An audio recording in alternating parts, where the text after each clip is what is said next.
You will comply with the crew's instructions immediately, or we will have you removed from this aircraft.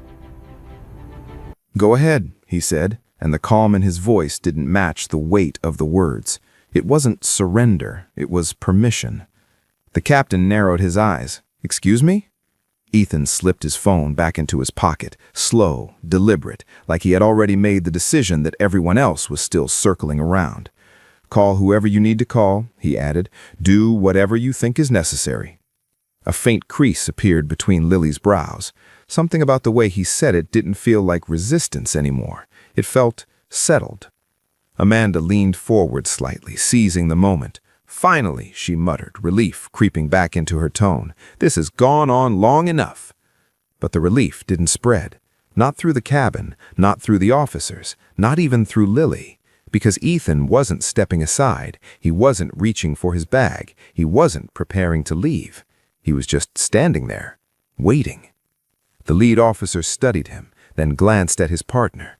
A silent exchange passed between them again. This didn't feel like a typical removal. There was no panic, no aggression, no unpredictability, just control. "Sir," the officer said carefully, "if we proceed, you'll need to come with us off the aircraft." Ethan nodded once. Understood. Another pause. Longer this time, because something wasn't lining up. If he was going to comply, why wasn't he moving? The captain took a step forward, impatience breaking through now. "Then let's not waste any more time," he said. "We're already behind schedule." Behind schedule. Time again. Pressure again. But now it felt hollow. Ethan tilted his head slightly, as if considering that word. Then he looked past the captain, toward the open aircraft door, toward the jet bridge where movement had just begun. Footsteps. Fast. Purposeful. Not security. Not crew. Something else. Lily noticed it first. Her eyes shifted just slightly, then widened before she could stop herself. The lead officer turned next. The captain didn't, not yet. Amanda followed their gaze, irritation flashing across her face. "What now?" she snapped. The answer stepped into view. A man in a dark suit, late 50s, breath slightly uneven from moving quickly, but posture still sharp. Not airport staff, not crew, authority of a different kind. He didn't ask permission to enter. "Hold this flight." The words cut through the cabin like a blade. The captain turned, irritation already forming. "Excuse me, sir, you can't just—" "Yes," the man said, not raising his voice but not slowing down either. "I can." He stepped fully into the cabin now, eyes scanning once, landing exactly where they needed to, on Ethan. A flicker, recognition, immediate, and everything changed in that fraction of a second. The man straightened, the urgency in his posture sharpening into something more precise, more controlled. "Mr. Walker," he said, not loud, but clear enough that the entire cabin heard it. Amanda's expression froze. The captain's words died before they could form. Lily's hand, still resting near her radio, went completely still. The lead officer took a half step back without realizing it, because the tone had shifted, not just respectful, careful. Ethan didn't move, didn't react the way someone might expect after being publicly recognized. He just looked at the man. "Did you get my message?" Ethan asked. The man nodded immediately. "Yes, sir." "Sir." That word landed harder than anything else so far. Amanda's eyes flicked between them, confusion breaking through the last pieces of her certainty. "What is this?" she demanded, voice sharper now, but thinner. No one answered her, because no one was looking at her anymore. The man in the suit took another step forward, lowering his voice slightly, but not enough to hide the urgency. "The board has been notified. Legal is already reviewing."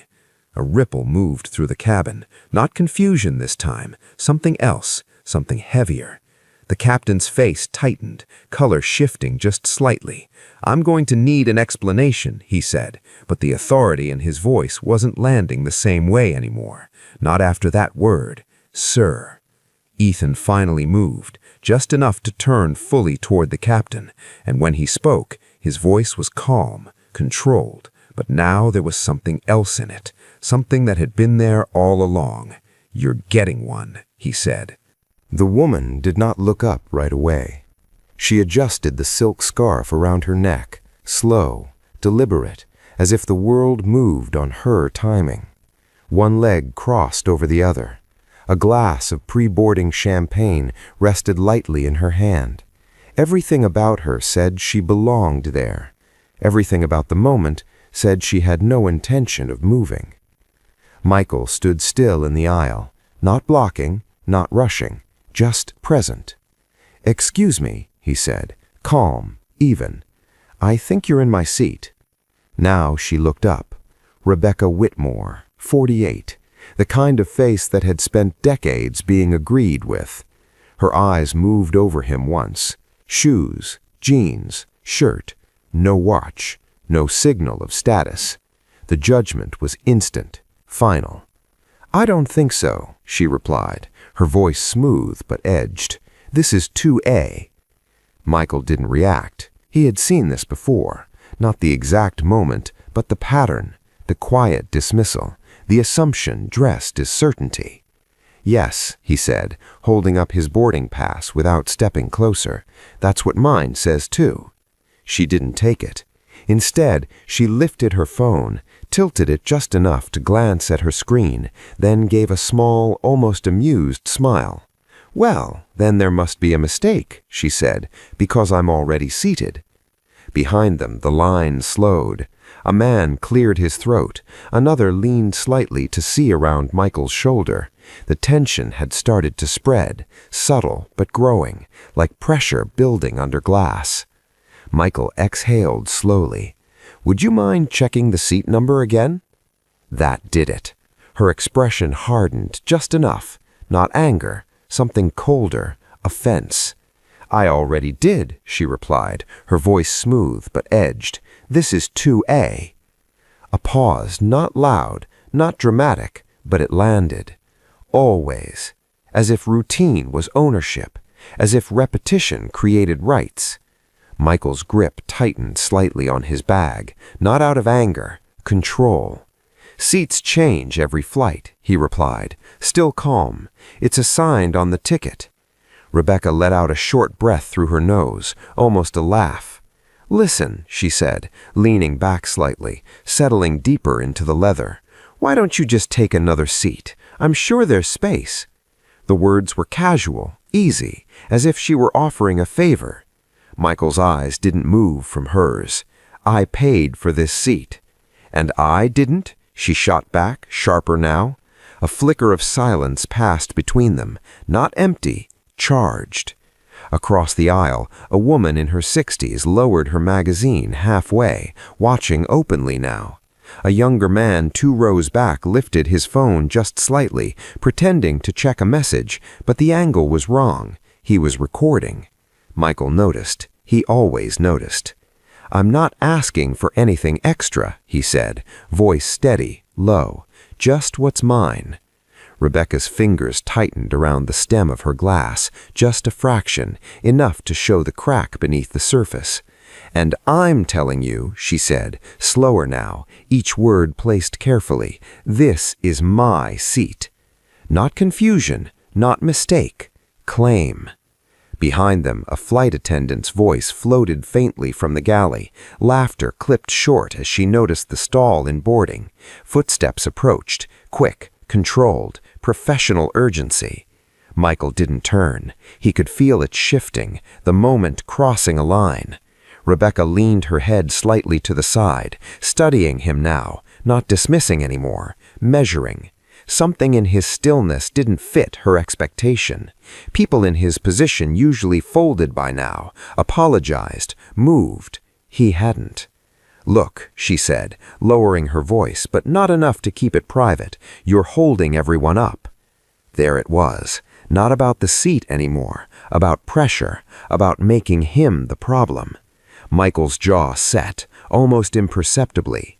He had spent a lifetime in rooms where the rules changed, depending on who was standing. He knew this move, knew it well.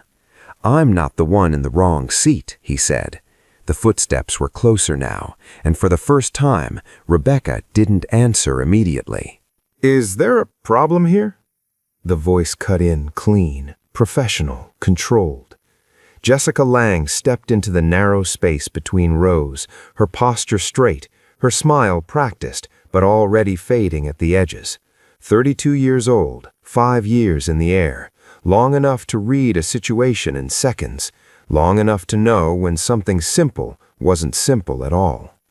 Her eyes moved quickly. The seated woman, the man standing, the paused line behind them, phones slightly raised, silence where there shouldn't be silence. Rebecca spoke first, without hesitation. "Yes, there's been a mix-up with the seating. I'm in 2A, and he seems to think it's his." Not angry, not loud, just certain. The kind of tone that often won arguments before facts ever entered the room. Jessica nodded once, turning to Michael. "Sir, may I see your boarding pass?" Michael handed it over without a word. No rush, no tension in his movements, just control. Jessica glanced down. Seat 2A. Confirmed. She knew the format by heart. The system rarely made mistakes like this, almost never. She shifted her weight slightly, then turned to Rebecca. "Ma'am, may I see yours as well?" Rebecca didn't move immediately, just a beat too long. Then she reached for her phone again, her movements slower now, less fluid. She turned the screen toward Jessica, but only halfway, like she expected that to be enough. Jessica leaned in, eyes scanning. 3C. Clear, undeniable. A flicker passed across her face, quick, almost invisible, but it was there. She straightened, inhaled once, and for a split second, the decision sat in front of her, clean and obvious. Then she looked at Rebecca again. The blazer, the jewelry, the posture, the confidence that filled the seat like it had roots. Then she glanced back at Michael. Simple clothes, no signals, no noise. The space between them shifted. "Well," Jessica said, her tone softening just slightly, "it looks like there may have been some confusion." Michael's eyes didn't leave her. "There isn't." Jessica felt it, the weight behind the words. Not aggression, not impatience, something steadier, something harder to move. Rebecca let out a quiet breath, leaning back again. "Exactly," she said. "That's what I've been trying to explain." Jessica hesitated. 1 second too long. Behind them someone whispered. A chair creaked. The man recording adjusted his angle, trying to stay unnoticed. Jessica cleared her throat lightly. "Ma'am," she began, turning toward Rebecca, "your assigned seat is 3C. Rebecca's smile didn't disappear. It tightened. "I don't think so," she said, her voice lower now, controlled in a different way. "I fly this route every month. I always sit here." Jessica held her ground, but her fingers tightened slightly around the tablet in her hand. "I understand, but for this flight, your boarding pass shows—" "I heard you," Rebecca cut in, not raising her voice, but sharpening it just enough to slice through the space. "And I'm telling you, that's not correct." The air shifted again, not louder, heavier. Jessica glanced at Michael.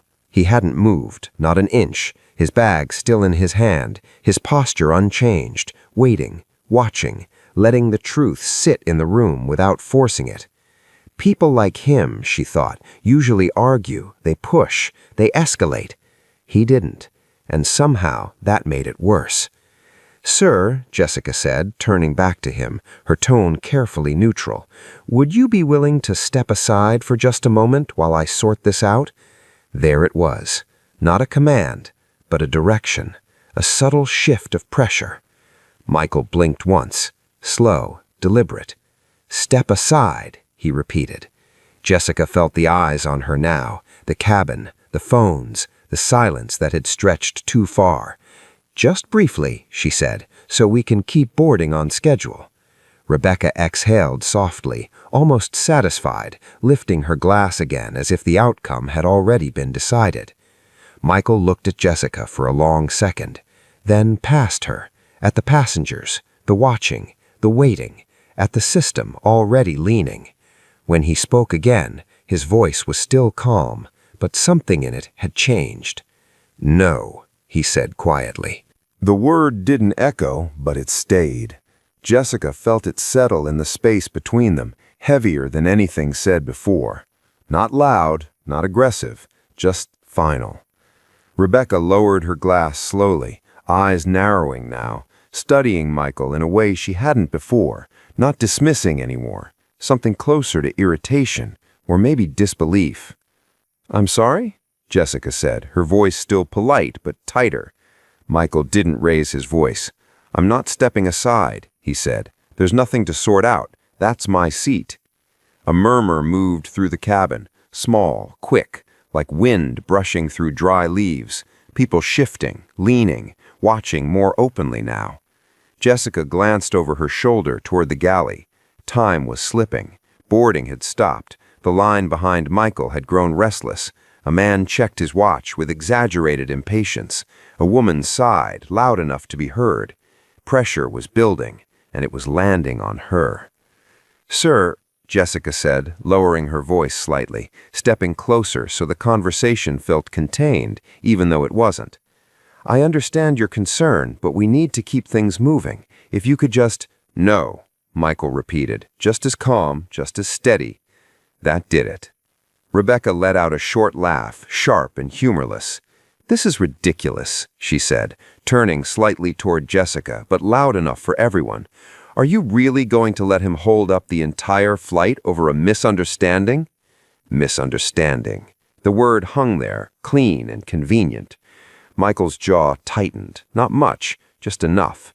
Jessica felt the shift again, the line between right and easy, between procedure and pressure. "Ma'am," she said carefully, "your ticket does indicate seat 3C. Rebecca's smile faded completely now. "Then your system is wrong." Jessica hesitated. Behind her, another flight attendant appeared at the edge of the aisle, eyes questioning. "What's going on?" The look said everything. Jessica gave the smallest shake of her head. "Not yet."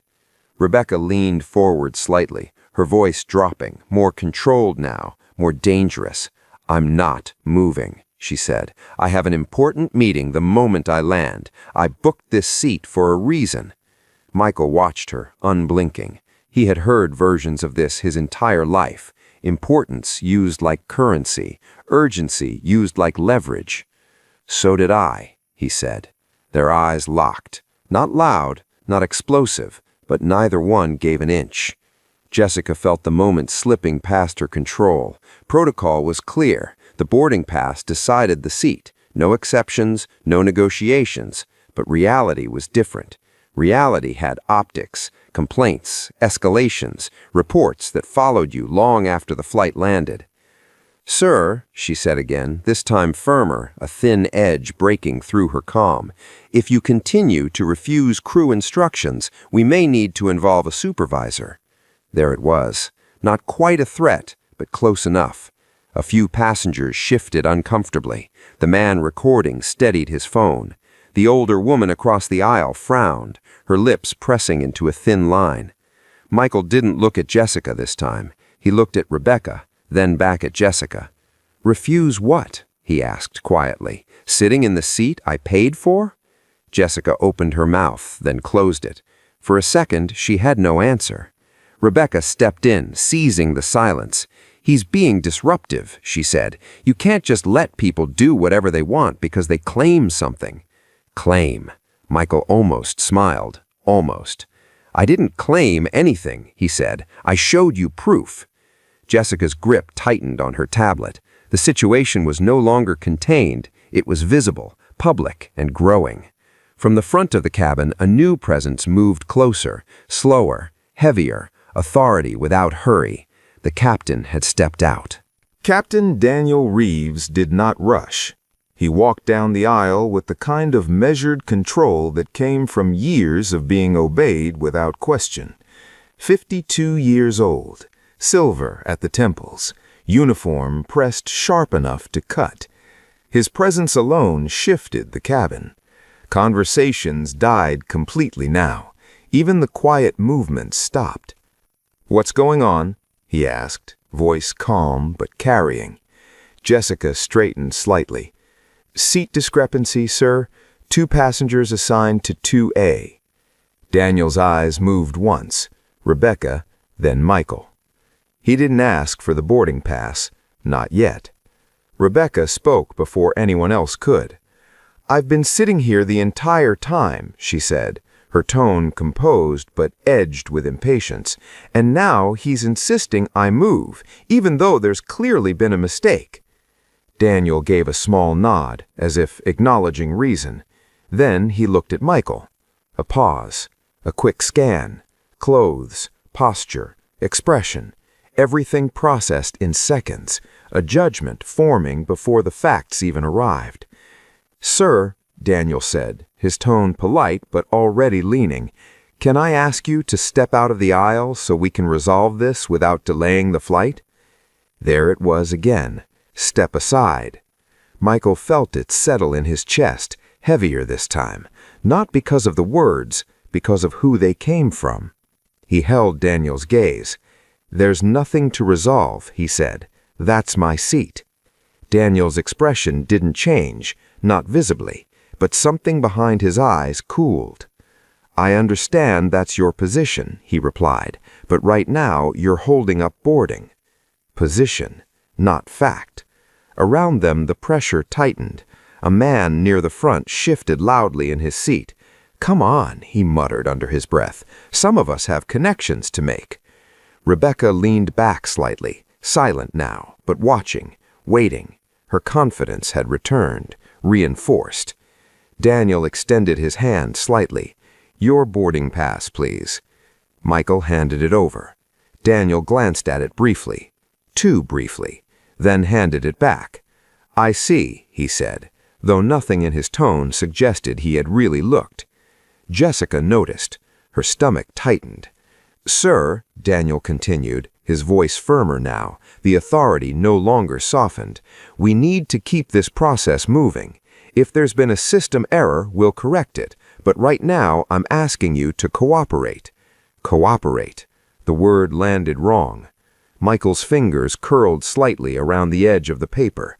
He had spent years in rooms where cooperation meant compliance, where being reasonable meant stepping back, where pushing back made you the problem. Not today. "I am cooperating," he said, steady. "I checked in, I boarded, I came to my assigned seat." Daniel's jaw tightened just a fraction. "And I'm telling you," he replied, voice lower now, controlled but edged, "that we can't have a standoff in the aisle." A standoff. Rebecca exhaled softly, almost pleased. The framing had shifted. The story had changed. Michael was no longer a passenger protecting his seat. He was now the disruption. Jessica felt it happen in real time, the tilt, the subtle alignment of authority. She stepped forward, quieter now. "Captain, her ticket shows 3C. Daniel didn't look at her, not immediately. When he did, it was brief, a glance, a calculation, then back to Michael. "Sir," he said, ignoring the detail entirely, "this is your final request. Step aside or we will have to escalate this situation." Silence. Heavy. Absolute. Every phone was up now. Every eye locked in. Michael felt the moment stretch, felt the weight of every decision he had ever made, every room he had ever walked into where he wasn't expected to belong. He looked at Rebecca, then at Daniel, then at Jessica, and when he spoke, his voice didn't rise, but it cut clean through everything. "Go ahead," he said. For a second, no one moved. The words hung there, sharp, irreversible. Daniel's eyes narrowed slightly, not in anger, but in calculation. He had heard defiance before. Drunk passengers, entitled travelers, people who thought rules didn't apply to them. This felt different, quieter, colder, and somehow more dangerous. Rebecca shifted in her seat, crossing her legs again, reclaiming her comfort. "This is getting out of hand," she said, her voice steady, almost bored now. "If he doesn't want to cooperate, then remove him." Remove him. The phrase landed harder than anything before it. A ripple moved through the cabin, not loud, but unmistakable. The older woman across the aisle shook her head slowly, lips pressed tight. The man with the phone adjusted his grip, making sure the frame was clear. Jessica felt her pulse in her throat. This had gone too far, too fast. "Captain," she said quietly, stepping closer, "we verified the ticket. He is assigned to 2A. Daniel didn't respond. Not right away. His gaze stayed at Michael, steady, controlled, weighing something deeper than the surface. Then, without looking at Jessica, he spoke, "Call ground support." The words were soft, but final. Jessica hesitated, just for a fraction of a second. "Now," Daniel added. She turned, moving quickly down the aisle, her fingers already reaching for the interphone. Her chest felt tight. She knew what this meant. Once ground got involved, there was no quiet resolution, no easy correction. It became official, documented, permanent. Michael didn't move. He stood there, still holding his bag as if rooted to the spot, his breathing slow, measured, controlled. But inside, something had shifted. Not anger, not panic. Clarity. Rebecca watched him now with open irritation. "You're really doing all this over a seat?" she said, shaking her head. "Unbelievable." Michael turned his head slightly, just enough to meet her eyes. "No," he said, "not just a seat." She scoffed, dismissing it with a small wave of her hand, but she didn't look away as quickly this time. From the front of the cabin, two figures appeared. Security. One male, one female, both in dark uniforms, calm but alert. Their presence alone changed the air. Conversations dropped to zero. Even the smallest movements felt louder now. The female officer stepped forward first. Mid-40s, sharp eyes, controlled posture. She had seen situations like this before. Too many. "Sir," she said, her voice even, respectful but firm, "we've been asked to escort you off the aircraft." The words landed clean. No accusation, no explanation, just action. Michael looked at her, not surprised. "On what grounds?" he asked. A pause. The officer glanced briefly toward Daniel, then back at Michael. Failure to comply with crew instructions. There it was, the label. Clean, simple, effective. Michael let out a quiet breath. Not frustration, recognition. "I showed my ticket. I stayed calm. I didn't raise my voice." The officer's expression didn't change, but something in her eyes flickered. She knew. Of course she knew. But procedure was procedure. "Sir," she repeated, softer now, "I need you to come with us." Behind them a voice cut through. "That's not right." The older woman across the aisle had stood up now, her hand gripping the armrest for support. "He hasn't done anything wrong. I've been watching this the whole time." Heads turned. Rebecca stiffened slightly, her jaw tightening. Daniel's expression hardened. "Ma'am, please take your seat." "No," she said, her voice steady despite the tremor in her hand. "You're making a mistake." The cabin held its breath. Michael looked at her, then back at the officer, then at Daniel.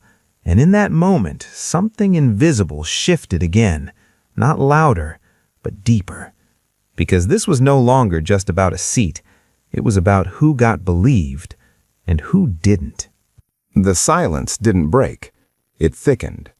More passengers were standing now, not fully, not openly defiant, but enough. Enough to see, enough to witness. Phones no longer hidden, cameras steady. This was no longer a private moment. It had crossed a line. The female officer shifted her stance slightly, her voice still controlled. "Sir, I'm asking you one more time. Please come with us." Michael didn't answer immediately. He looked past her, down the length of the cabin. Faces, eyes, some curious, some uncomfortable, some already judging. He had seen this before. Not here, not like this, but the pattern was the same. Then he nodded once. "All right," he said. "Not surrender, decision." He bent slightly, lifted his bag, movements calm, deliberate. No rush, no hesitation. the kind of control that made the moment feel heavier instead of lighter. Rebecca exhaled, long and satisfied, leaning back into the leather as if the tension had finally resolved itself. "Finally," she muttered under her breath, just loud enough. Michael heard it. He didn't respond. As he stepped into the aisle, the male officer moved just behind him, not touching, not yet, but close enough to signal authority. The female officer walked beside him, her pace matching his. They started forward, each step slow, measured. The cabin parted without being asked, people pulling their knees in, shifting bags, making space, but no one looked away. The older woman who had spoken sat back down slowly, her eyes following Michael, her expression tight with something between anger and regret. A younger man near the front leaned into the aisle. "This is messed up," he said, not loudly, but clearly. Daniel didn't respond. Jessica stood near the galley, her hands clasped too tightly in front of her. She avoided Michael's eyes as he passed, not out of indifference, out of something closer to guilt. Michael noticed. He noticed everything. Halfway down the aisle, his phone buzzed in his pocket. Once, then again. He stopped, just for a second. The officers tensed slightly. "Keep moving, sir," the male officer said, his voice low. Michael didn't move. Instead, he reached into his pocket and pulled out his phone. The screen lit up. 3 missed calls, 1 name. He stared at it for half a second longer than necessary. Then he answered. "Yeah," he said, his voice quiet, steady. A pause. Then, "I'm still at the gate." Another pause. His eyes lifted, scanning the cabin again, the faces, the cameras, the system unfolding exactly as it always had. "Go ahead," he said. "Do it." He ended the call, slipped the phone back into his pocket, and kept walking. Behind him, Rebecca shifted again, something in her expression flickering now. Not doubt, not yet, but a crack, small, barely there. "What was that?" she asked, half to herself, half to the space around her. No one answered. At the front of the plane, the door stood open, bright light spilling in from the jet bridge, a stark contrast to the controlled calm of the cabin. Michael stepped through it without looking back. The officers followed. And just like that, he was gone. But the silence he left behind didn't fade. It grew. Because something about the way he walked out didn't feel like defeat. It felt like a beginning. The cabin didn't recover. Not right away. People sat, but they didn't settle. The usual sounds of pre-flight never returned. No quiet chatter, no clinking glasses, just a low, uneasy silence that refused to smooth itself out. Rebecca shifted again in seat 2A, adjusting her scarf with sharper movements now. The comfort she had claimed minutes ago didn't fit the same way anymore. She glanced toward the open door, then quickly looked away, as if the light outside carried something she didn't want to face. "Can we close the door now?" she said, her voice tighter than before. "We're already delayed." No one answered her. Jessica stood near the galley, staring at her tablet without really seeing it. Her fingers hovered over the screen, then pulled back. The data hadn't changed. It was still there, clear, 2A, assigned, verified. She swallowed. From the cockpit, Daniel's voice came low, controlled, but no longer calm. "What's the hold?" "Security's handling it," Jessica replied, though her voice lacked the certainty it had earlier.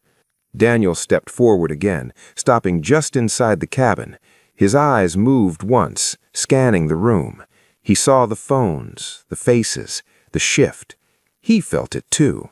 Something had slipped beyond control. "Let's finish boarding," he said. "We're already behind." But no one moved. Not immediately. A man in row 4 leaned toward his seatmate.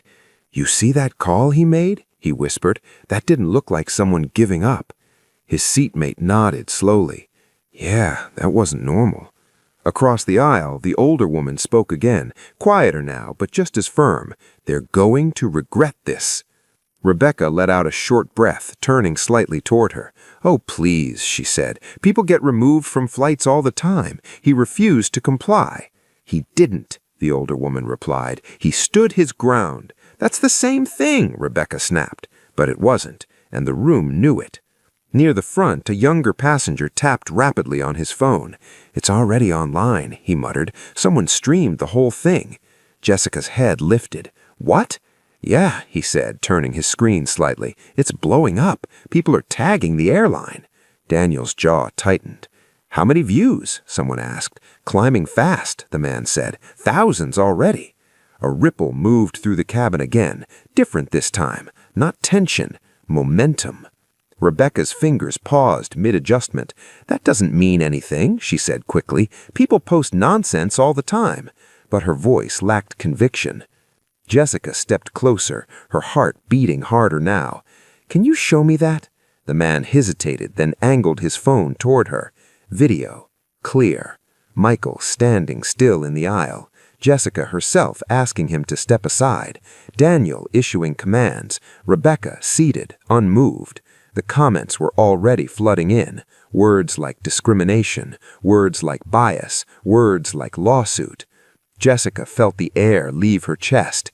Daniel saw it too. He turned sharply toward the cockpit, then back again, calculating faster now. This was no longer a contained issue. It had crossed into something bigger, something public, something that didn't stay on the ground. "Get ground control on the line," he said quietly. Jessica didn't move. "Now." She turned, her hands no longer steady. Rebecca watched all of this, her posture stiffening, her earlier certainty cracking further.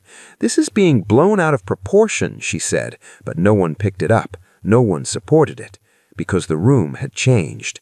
And outside the aircraft, beyond the narrow door and the controlled space of first class, something else had already started moving, fast, unstoppable, and none of them knew just how far it had already gone.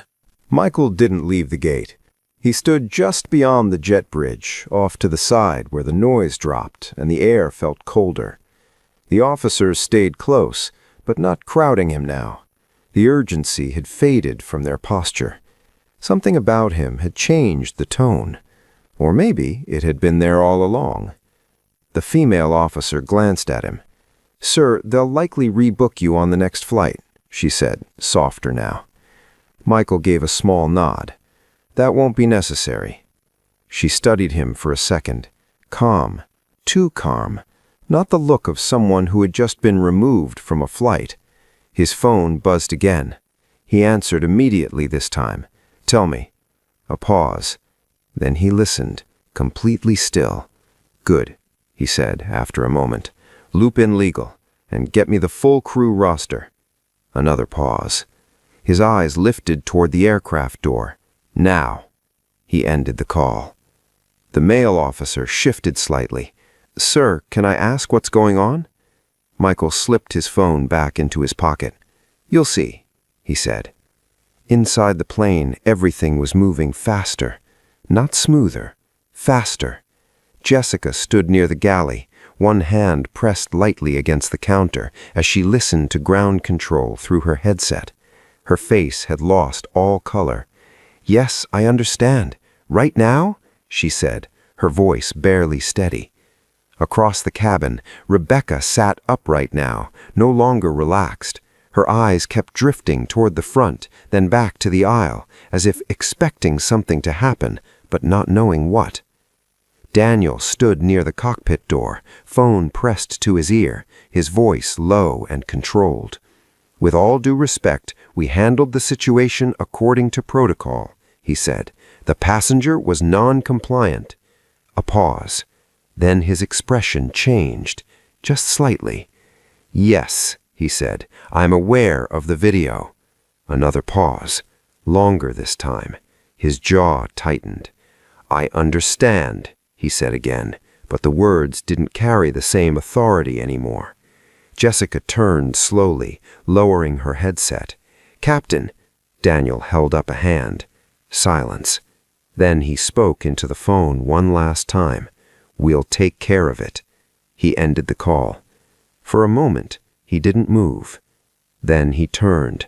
"Bring him back." The words hit the cabin like a sudden drop in altitude. Jessica blinked. "Sir?" "Now," Daniel said, sharper this time. She didn't hesitate again. She moved quickly down the aisle, past the watching passengers, past Rebecca, who turned in her seat, confusion flashing across her face. "What do you mean, bring him back?" Rebecca asked, her voice rising slightly. No one answered her. The younger man with the phone leaned forward again, eyes wide. "I told you," he whispered, "something's off." The older woman nodded slowly. "Not off," she said. "Wrong." At the front, the aircraft door reopened. Light spilled in again. Jessica stepped out onto the jet bridge, scanning immediately. Michael was still there, exactly where he had been, as if he knew. "Sir?" she said, her voice different now, not authoritative, not procedural, careful. "We need you to come back on board." Michael looked at her, long enough for her to feel it. "Do you?" he asked. Jessica swallowed. "Yes." A pause. Behind her, the entire plane was waiting, watching, listening. Michael picked up his bag and stepped forward. The cabin went silent the moment he stepped back in. Not the polite silence from before. This one was heavier, aware, watching. Michael walked down the aisle the same way he had before, slow, measured, controlled. But now every eye followed him without hesitation, phones still up, no one pretending anymore. Jessica walked just ahead of him, her posture tighter, her movements careful, like every step had to be correct this time.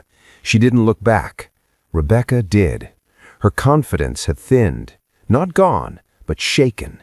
Her fingers rested on the armrest now, no longer relaxed, no longer certain. She watched Michael approach with a look she hadn't worn before. Uncertainty. Daniel stood near row 2, waiting. Not towering now, waiting. Michael stopped in front of him, close enough that neither had to raise their voice. For a second, neither spoke. Then Daniel did something no one expected. He stepped aside. A small movement, but it shifted everything. "Mr. Carter," he said, voice controlled, but stripped of its earlier edge. "There's been a misunderstanding. Your seat is, of course, 2A. "Of course." The words landed differently now. Michael held his gaze. "Of course," he repeated quietly. Jessica stood frozen, her tablet still in her hand, her throat tight. She had seen reversals before, not like this, not this fast, not this complete. Rebecca blinked, the change hitting her all at once. "Wait," she said, her voice sharp, almost breaking. "What is this? You said—" Daniel didn't look at her. "Ma'am," he said, calm but firm, "your assigned seat is 3C. No softness left, no hesitation. Rebecca stared at him. "That's not acceptable," she said, louder now. "I have an important—" "This is not up for discussion," Daniel cut in. The cabin felt it, the shift of power, clean, absolute. Rebecca's mouth opened, then closed. For the first time, she had no words that worked. Michael didn't move yet. He looked at her, not with anger, not with victory, just clarity. "I'll take my seat," he said. He stepped forward. Rebecca didn't stop him. She couldn't. She stood up slowly, her movements stiff now, her composure cracking at the edges as she gathered her things. No one helped her. No one spoke. As she moved past him, their shoulders almost brushed. She didn't look at him. Michael sat down. Seat 2A, window, exactly where he had been meant to be from the start. The leather creaked softly as he settled in. He placed his bag down, adjusted slightly, then looked out the window like none of it had been about anything more than a seat. But everyone knew better. A notification sound broke the silence, then another, phones lighting up across the cabin, the video still spreading, faster now. A man near the aisle whispered, "They just named him." Another voice, sharper, "CEO, Carter Tech." Jessica's breath caught. Daniel didn't move. Rebecca froze mid-step. Michael didn't turn, didn't react. He already knew, because power didn't announce itself, it revealed itself. And when it didn't ask for space, it took it. The aircraft door closed, slow, final. The cabin remained quiet as the engines began to hum, low and rising, like something waking up beneath them. Michael rested his hand lightly on the armrest, his expression calm, unreadable, untouched by the storm he had just shifted. Not loud, not dramatic, but permanent. And somewhere beyond that plane, beyond that moment, the story was already moving, already growing, already forcing people to look a little closer at things they had learned not to question. Stay with stories that matter. Hit like, subscribe, and drop 3 words in the comments. Stand your ground.